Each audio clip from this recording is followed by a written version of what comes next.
Hello, I'm Zolthyx, a fellow redstoner, and with that power comes greater responsibility. And with that power, I decided to do something Cubic never wanted to. A paper TNT cannon. At the time I didn't know, but paper has dragged me into a bottomless pit of depression and abyss. I realized my cannons worked on paper when this guy texted a working Litematica file of the cannon, and I knew I had to make it smaller. Yeah, well, anyway, here are some clips of me debugging the cannon.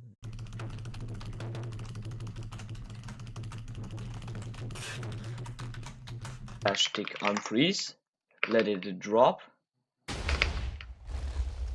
Multiple times, even appearing in a lot of videos because he is very public about it. Next we have Ash Swag, who was one of the two main antagonists alongside Clown Pierce of the Unstable SMP season.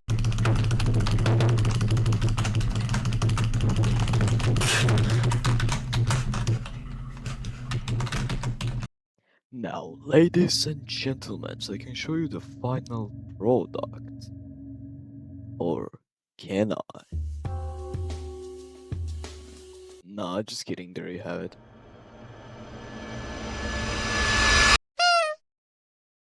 Kinda disappointing, isn't it? Pretty much looks like a little boy, which I don't think we can even do in vanilla. Paint just has code that makes it looks like this. Well, actually, this is called swing. This is when TNT sometimes goes up, sometimes goes down. In vanilla, we use around 8 to 9 TNT to push it all down and to remove that swing. On paper, because they decided adding a algorithm to entities will be much better than leaving it alone, I guess. We got this. Yeah. So after all of that, we finally got this.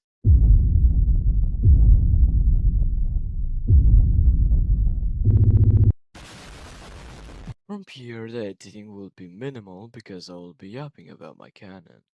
Enjoy. I'ma begin it simple. A all-strike cannon has three major parts, that being the duper, the instructions, and the accelerator. For the duper, I use cubic meters old design as a reference, both being pretty similar, but the most noticeable change being the TNT count going from 8 to 4.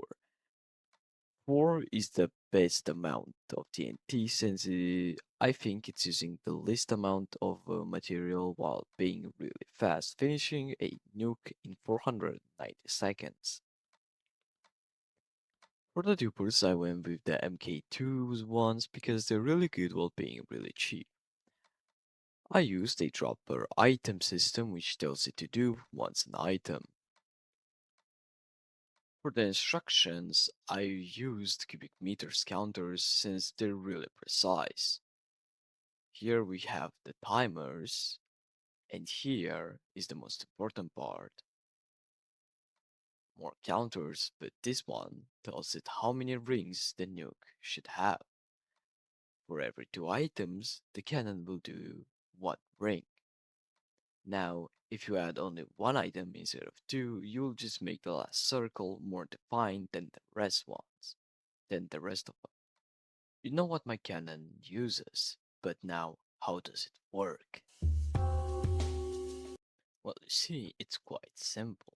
First, the cannon starts by dipping the TNT that the rings are made out of.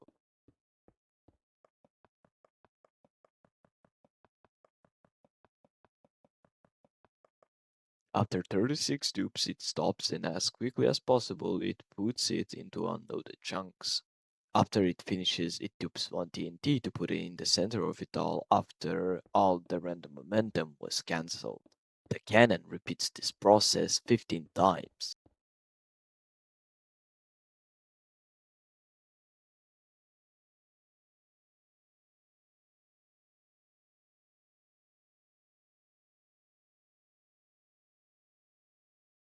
After that, it makes the TNT that removes the swing but sends on paper that impacts it negatively. I'm using only very little so I don't set it into orbit.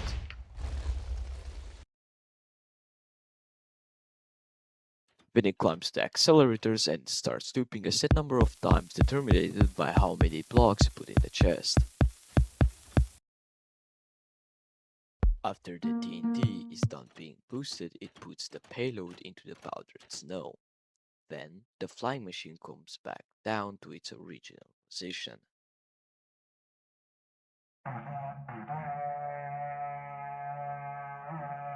After you're done with the cannon, you're going to want to make a chunk loader on each green side of the cannon.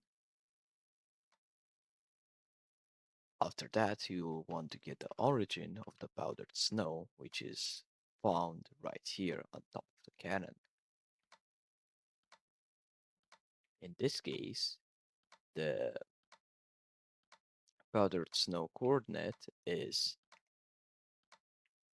19,952 with 20,032.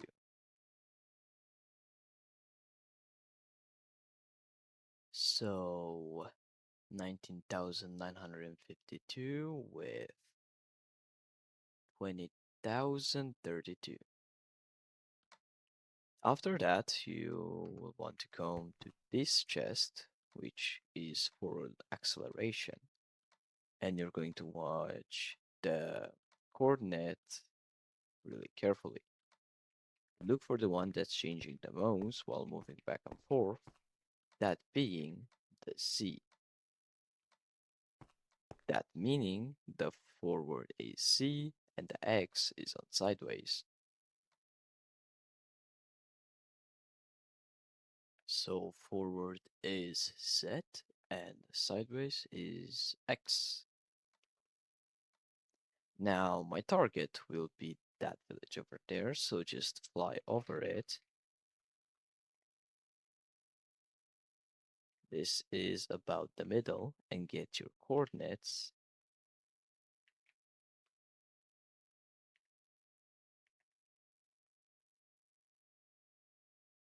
So 20,293 with 20,235. Oops, wait, give me a second. That's more like it. After that, you can return to the cannon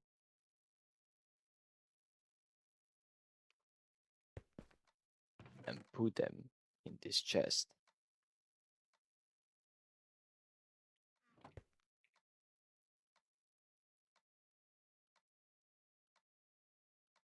So 136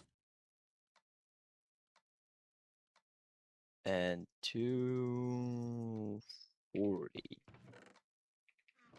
After that, you can click this and tell the cannon to fire next time you're unloading the chunks. I want to finish the video, but I forgot to add some things. First of all, that being some settings with paper. This cannon uses TNT tube, which on paper is by default turned off. And I'm not going to do a tubeless cannon for two simple reasons. First of all, riding 2.8k TNT is just absurd in my opinion. And the second one is that paper by default has TNT per tick set to 100, meaning that if you want to build a nuclear cannon, you will have to switch a setting on. That meaning you'll have access to the files, so why just not turn TNT duping also on? Second thing I forgot to add is that I am sorry if I offended anyone in this video. And third is here's how a shot looks like on paper. That's about all. I will appreciate you if you subscribe or like the video so you can push this through the algorithm or just help me overall. I'm a small creator and I really want to do something else than stay all summer watching TikToks and doing nothing with my life.